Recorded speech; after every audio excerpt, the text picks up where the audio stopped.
The next topic is summation of determinants. Here, if the determinant is given you like this, dr is the determinant, and f, g, h are in the functions of r, which are in terms of r, and a, b, c, a1, b1, c1 are the constants. Then, if we do the sum of all the drs, sum is represented by the sigma over here.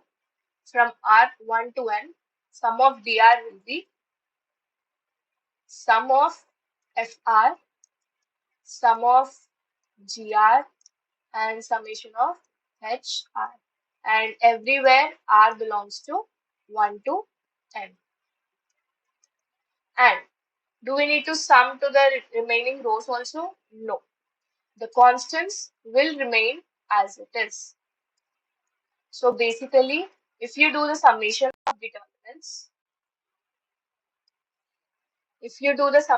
determinants, you need to make sure the sigma value will be applied to only the elements which have a r variables, like which have any kind of variable. Then only the summation will be applied to those elements. Remaining elements like constants will remain as it is. So let's see a few questions in this. In this question, determinant r is given to you and we need to find the summation of dr, and r belongs to 0 to n. Okay, not 1 to n, it is from 0 to n. So now for which row we need to apply the summation? As here it is talking about the r variable, we need to apply the summation to the row which contains the r variables, that is the first row.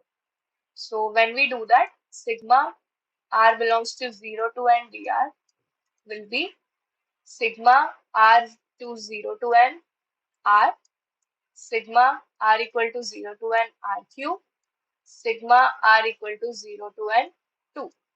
And second and third row will remain as it is.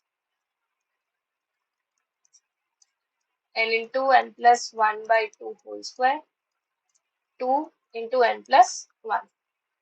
So now, this is summation of sigma r is nothing but, and r belongs to 0 to n. It's nothing but 0 plus 1 plus 2 plus so on till n. So it's nothing but summation of n natural numbers, that is n into n plus 1 by 2.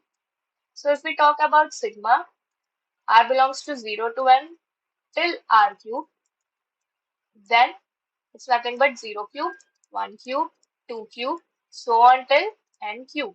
So it's nothing but cube of summation of natural numbers. So that is n into n plus 1 by 2 whole square. When you talk about sigma r equal to 0 to n, 2, then what it will be? Will it be 2n? No. Why? Because here r is starting from 0 to n. So here it will be 2 times of n plus 1. Why plus 1? Because if r is 0, it is 2. If r is 1 also, it is 2. If r is n also, it is 2. Here we don't have any kind of r variable. So whatever the value of r is, it's the same 2. So it's like 2 into n plus 1. So just substitute the values over here. N into n plus 1 by 2, n into n plus 1 by 2 whole square, 2 into n plus 1. And row 2, row 3 will remain as it is. Now, just recollect the properties of determinants over here. Why am I saying this? We have a property which tells if any two rows or two columns are same, then the determinant is going to be 0. If you observe, row 1 and row 3 are same. Therefore, sigma r equal to 0 to n dr is 0. So, the final answer is 0 to this question.